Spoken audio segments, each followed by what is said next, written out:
Olá, eu sou Luiz Antônio Ribeiro e hoje eu tô aqui no canal da Tábua para apresentar um livro da Tablinha, o Cantinho da Tábua, dedicado à literatura infanto-juvenil. E hoje eu vim indicar um conto dentro de um conto, do escritor turco Ahmet Umets.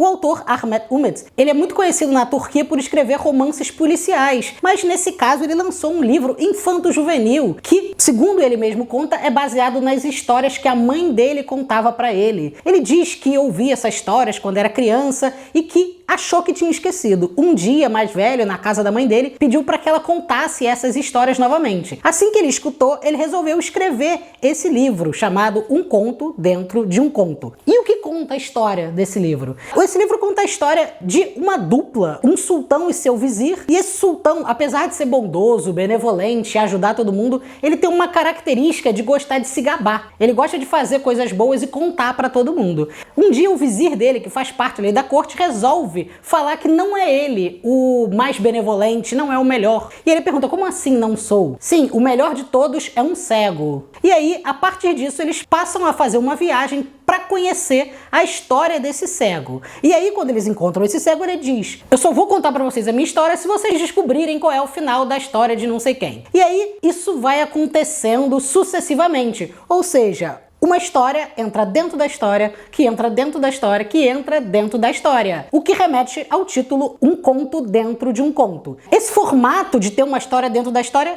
remete às histórias clássicas, né, das Mil e Uma Noites, em que você tem aquele prólogo moldura da Sherazade e dentro dela tem as histórias que ela vai contando pro rei Shahryar diariamente para escapar da morte, não é? Então esse livro aqui, ele é tudo de bom que você pode conhecer para mergulhar nas histórias tradicionais ali do Oriente Médio e também ler uma história que é contemporânea, né, de um escritor contemporâneo turco, Ahmet Umets. Então, Um Conto Dentro de um Conto é o livro que a gente apresentou hoje para vocês. Fica a dica, um abraço e até mais.